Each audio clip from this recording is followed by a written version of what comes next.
The first weeks of captivity were drenched in silence, a silence so heavy that even the wind through the barbed wire seemed afraid to move. Hundreds of Japanese prisoners of war, thin, sunburned, and hollow-eyed, shuffled through the gates of the American camp. Their uniforms were torn and faded, their boots covered in the dust of island roads that stretched endlessly behind them. Each face told the same story: exhaustion, confusion, and a quiet fear of what awaited beyond those fences. No one spoke. The clang of metal gates, the rustle of papers during registration, the clinical touch of a medic inspecting wounds. These were the first sounds of their new reality. For men who had fought to the last bullet, surrender itself already felt like a death. After the procedures' names written down, temperatures checked, soap and towels issued, the prisoners were led into a long wooden building. Pipes ran above their heads, glinting faintly in the dull light. Many stopped at the doorway, uncertain. It was unlike anything they had seen throughout the war. From the ceiling hung rows of strange metal nozzles, each facing downward with a drain beneath. The guards gestured calmly, their tone firm but not cruel. They motioned for the men to remove their clothes and line up.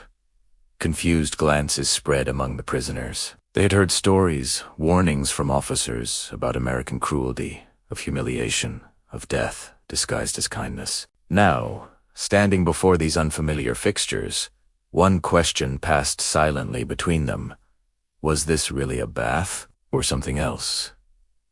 For soldiers who had fought across jungles, lived in mud, and bathed only in rivers or rainwater, the idea of an organized bath seemed almost absurd. Soap had been a luxury, clean water a miracle. Yet here, under the supervision of their enemy, they were being told to wash. Some hesitated, clutching their uniforms tightly, while others simply obeyed, too tired to resist. The sound came suddenly. A sharp hiss, then water. Warm, flowing, real. It cascaded down from the pipes above, splashing onto skin that hadn't felt heat or cleansing in months. For a brief, frozen moment, none of them moved. But then, slowly, they began to breathe again. The steam rose around them, and the air filled with the faint, unfamiliar scent of soap. Fingers rubbed at grime and salt, revealing pale skin beneath the dirt of endless campaigns. One soldier closed his eyes and let the water run over his face. Another laughed quietly, the sound strange and out of place in the echoing chamber. Fear began to fade, replaced by something they hadn't felt in years: relief. When it ended, thick towels were handed out, clean, folded, impossibly soft. Many hesitated before taking them, as though expecting a cruel trick. But there was none. The guards simply nodded toward the exit. To the Americans, it was routine, a standard health procedure, nothing more. But to the prisoners, it was almost spiritual. As they stepped outside, hair-dripping uniforms replaced, and bodies cleansed, the afternoon sun hit their faces. They exchanged brief glances, uncertain, wordless, yet filled with something fragile. For the first time, perhaps since the war began, they had felt something resembling kindness. And that single moment, the sound of warm water, the scent of soap, the quiet dignity of being treated as human again, stayed with them. It marked the beginning of doubt. Doubt in everything they had been told about their enemies, their war, and perhaps themselves. Because sometimes humanity shows itself not through victory, but through mercy. Under the dim camp lights, one prisoner, a former naval mechanic from Yokosuka, stared at the rising steam that drifted from the bathhouse pipes. In that haze of warmth and fatigue, an image returned to him, a memory he had buried long ago. Allied propaganda leaflets, smiling, prisoners of war, eating, resting, even laughing. He remembered mocking them, certain they were lies designed to break the will of Japan. But now, standing clean for the first time in months, those images crept back with eerie precision.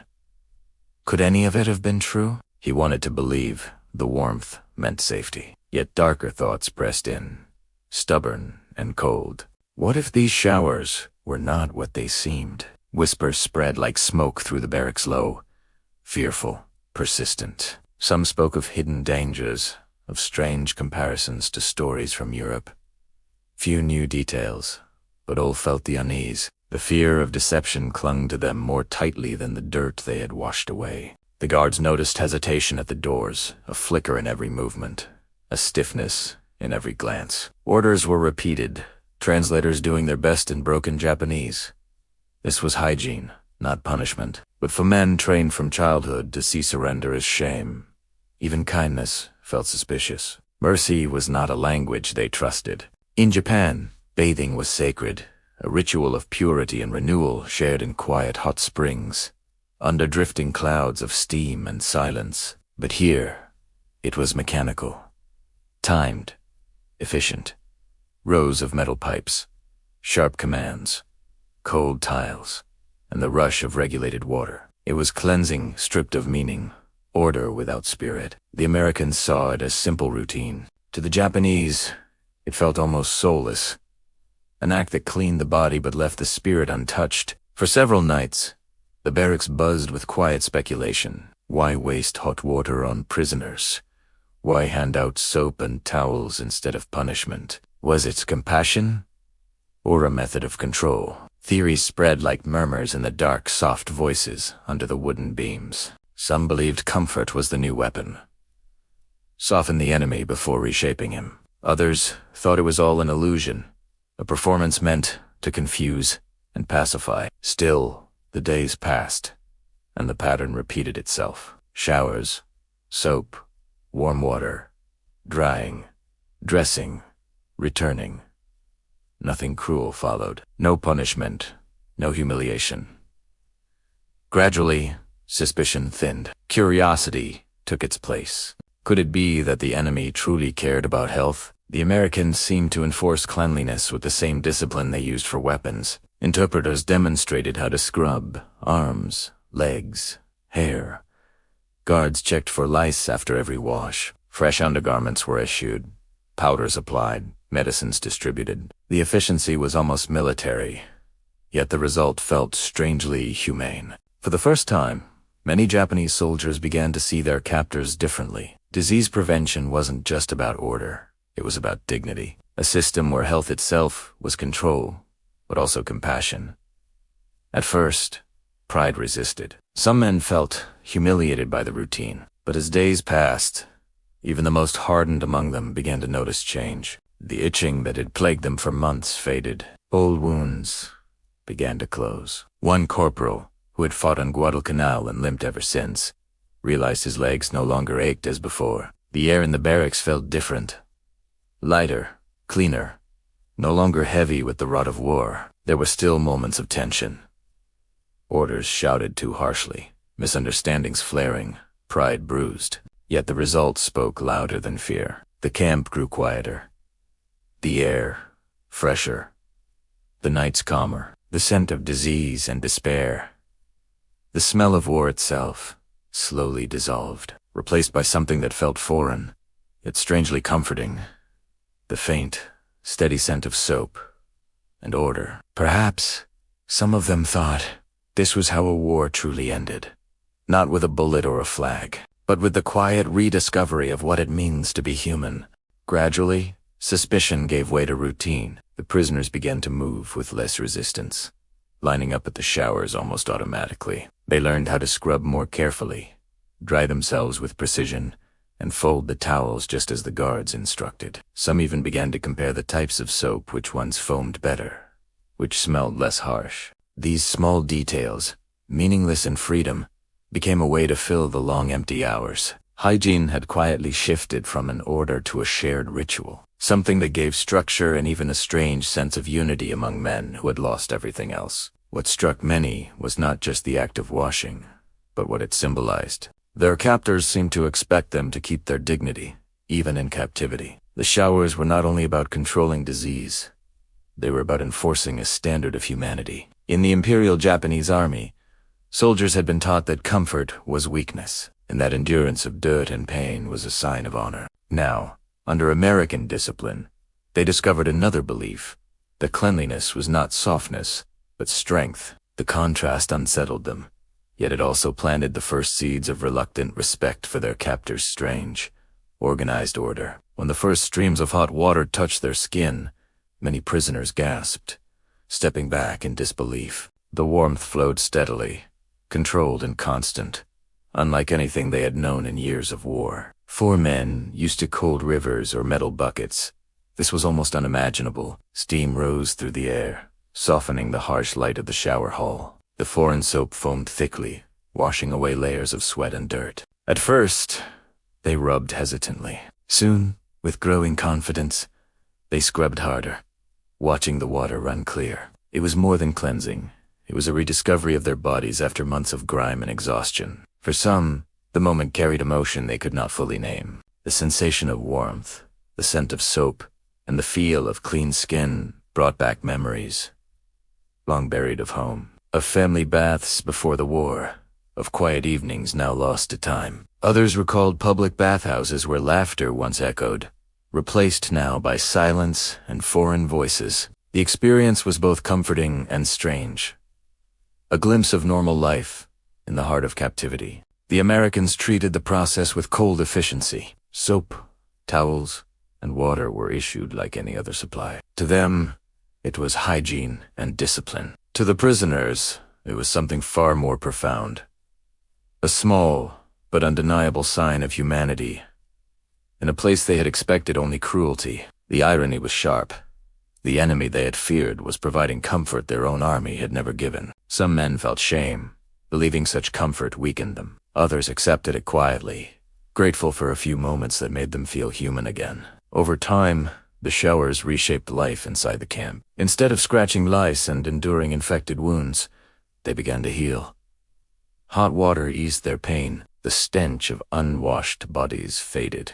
Even the air inside the barracks grew lighter, more breathable. As weeks passed, the difference became impossible to ignore. Their hair grew soft, their skin cleared, and the rashes of jungle life began to vanish. They were, without question, healthier than they had been during the war itself. Yet that realization carried a quiet unease. How could the enemy, the one they were taught to despise, provide care that their own army had denied? The showers had become more than routine. They were proof of a civilization built on abundance, discipline, and a belief in order that extended even to those who had fought against it. At night, as the lights dimmed and the prisoners lay on their bunks, conversations often drifted toward comparison. They spoke not of battles or weapons, but of soap, towels, and the warmth of the water. It was not a soldier's topic, yet it lingered in every mind. In the Imperial Army, bathing had been rare, a privilege, not a right. Endurance was glorified. Discomfort was proof of loyalty. Many had marched for weeks without washing, skin caked in salt, uniforms stiff from dried sweat. Lice and infections had been part of daily life, endured in silence. Now, in captivity, cleanliness was enforced as firmly as obedience. A former sergeant recalled how his unit once shared a single basin of water for 30 men. There had been no chance for real bathing, only brief rinsing before returning to duty. He compared that memory to the endless streams of hot water that now fell freely from metal pipes. A cruel irony that lingered like the steam itself. Another man recalled how, back in Manchuria, his regiment had suffered frostbite, not just from the brutal cold, but from wearing the same unwashed socks for months. Disease, he said, had crippled more soldiers than enemy fire ever could. Yet here, on foreign soil, every prisoner was ordered to wash his feet daily, inspected by medics who checked for infection as carefully as if they were treating their own. The irony stung deeply. Slowly, but realization spread. Even the proudest among them could not deny what their bodies revealed. Rashes faded. Lice vanished. Wounds healed. The constant stomach pains that once came from parasites eased. The very routine they had resisted was making them stronger. For the first time, they began to see hygiene not as softness, but as strength, a defense far greater than blind endurance. Their reflections turned inward. Many remembered Japan's rich bathing traditions. The mountain-ons, the steaming wooden tubs in quiet homes, the sound of water echoing against cedar walls. Bathing had once been a shared act of peace and renewal, woven into family life. The war had stolen it, turning men into creatures of dirt and exhaustion. Now, in captivity, The enemy had returned to them what their own army had taken away. The paradox unsettled them. Some spoke of it in hushed tones, remembering the warmth of their mother's heating water at dusk. Others fell silent, uneasy that it was not Japan but America that had restored their sense of cleanliness and, with it, dignity. The guards, practical and unsentimental, never understood the depth of what these routines meant. To them, it was regulation and health management. To the prisoners, it was something close to awakening. The quiet understanding that true strength lay not in neglect, but in care. As nights grew longer and the months passed, life inside the camp took on rhythm. Wake up, roll call, meals, inspection, and the familiar walk to the shower hall. What had once inspired fear now flowed like clockwork. The guards no longer needed to shout. The prisoners no longer hesitated. Soap in hand, towels on shoulders, they moved with calm precision. The transformation was more than physical. These men, stripped of weapons and rank, had recovered a fragment of themselves. Their uniforms smelled clean, their bodies healed, and their reflections no longer showed ghosts of war but faces slowly returning to life. The change was undeniable, even if no one dared to speak it aloud. Cleanliness had become a quiet symbol, proof that they were still men, not shadows. The effects rippled through the barracks. Coughs faded. The sound of scratching lice disappeared. Blankets smelled faintly of soap instead of rot. Guards, half-jokingly, remarked that the prisoners now looked more disciplined than when they had arrived. Some blushed at the comment, unsure whether it was praise or mockery. Yet, deep down, they knew it was true. They were stronger. Some prisoners began to fold their towels neatly, polish their boots again, sweep the barracks floors with pride. It reminded them of home, of the careful rituals that once defined Japanese households. Cleanliness, they realized, was not surrender. It was a restoration, a reclaiming of something war had buried. Even their conversations changed. Where once there had been only silence and suspicion, now there were quiet exchanges. The reflections on the irony of it all. How strange it felt to be healthier in captivity than during combat. American medics, practical and precise, recorded the improvement. Fewer infections, fewer deaths, fewer signs of disease. To the Americans, this was simply proof that their system worked. To the Japanese, it was a revelation. They saw that for their captors, hygiene was not a privilege. It was a form of respect, a duty equal to discipline. The realization shook them. In their own army, endurance of filth had been glorified. Here, cleanliness was strength. The old belief crumbled slowly under the steady rhythm of soap and water. By the time autumn wind swept through the camp, the old fears had faded. No one whispered about poisoned soap or hidden cruelty anymore. Instead, the showers became something they looked forward to, a rare, fleeting moment of comfort. Some lingered beneath the streams, longer than they should have, eyes closed, letting the warmth wash away, not just the dirt, but the memories of defeat. In those moments, the showers became something greater, a restoration of dignity, a return to humanity behind the wire. What began as suspicion had turned into reflection, and reflection into quiet gratitude. Belate, utum, when nights turned cold and the breath of each man hung in the air. The talk inside the barracks had changed entirely. No longer about fear or mistrust, but about memory. Laughter returned in small bursts. Stories One former officer admitted that when he first entered the shower hall, he had thought it a trap. The others chuckled, nodding, remembering their own terror. Another compared the camp showers to the great public bathhouses of Tokyo, tiled, bright, alive with steam. The thought stirred nostalgia that filled the silence like warmth. And so, within the fences of captivity, surrounded by enemies, they rediscovered something deeply human. The simple, healing comfort of water, and the quiet power of being clean. What unsettled them most was not the showers themselves, but what they revealed about America. If this nation could provide endless hot water and soap to its prisoners, what must it offer its own soldiers? If such comfort was routine, even in captivity, what abundance must exist beyond the fences? The thought gnawed at them. They remembered comrades who had died from infection because no clean water was available. Men who marched with lice burrowed into their scalps, who rotted from disease as much as from wounds. To realize that their enemy valued hygiene so deeply was, for many, the first glimpse into a different kind of power, not born of cruelty, but of order and care. Around the mess hall tables, conversations began to shift. Over meals of bread, potatoes, and beans, men spoke more freely. Some admitted their surprise. They had imagined Americans as savage and brutal. Instead, they found discipline, precision, even in something as simple as bathing. Others went further, suggesting that this reflected a civilization of abundance, one so organized that it could afford to extend comfort even to those it had defeated. Not everyone agreed. Pride still lingered. Some muttered that such treatment was meant to weaken them, to dull the edge of their warrior spirit. But even they could not ignore the truth reflected in their healed skin and rested bodies. For the first time, they understood that health itself could be a weapon, quiet, invisible, yet powerful. The showers, once feared as traps, had become places of revelation. They were no longer about soap and water, but about contrast between two worlds, two systems, two definitions of strength. The prisoners began to sense that America's power rested not only in weapons, but in the unseen structure of life behind them, a structure built on efficiency, cleanliness, and relentless order. Years later, when the war ended and the men returned home, the memory of captivity remained complicated, a mix of shame, relief, and reflection. Yet among all their memories, one image stood out with haunting clarity.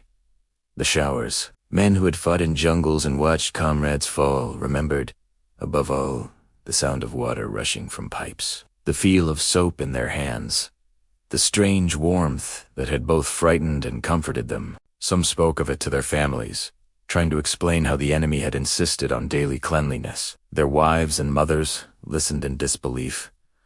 How could the enemy show such care? Others remained silent, unwilling to admit that captivity had offered comforts their own army never did. Still, in private, many acknowledged what it had taught them. The endless streams of hot water became symbols, proof of a civilization that valued order over chaos, structure over suffering.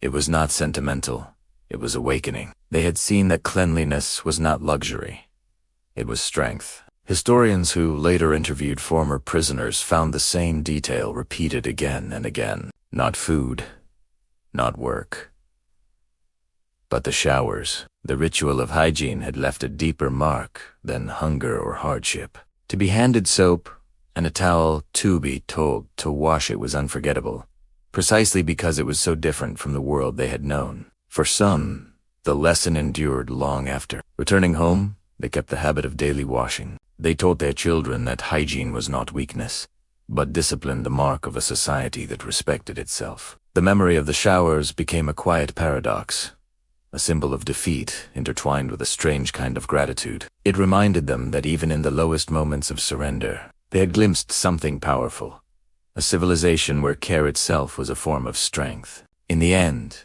the story of those showers was not about water or soap. It was about discovery, that dignity, even in captivity, could survive through the smallest acts of humanity.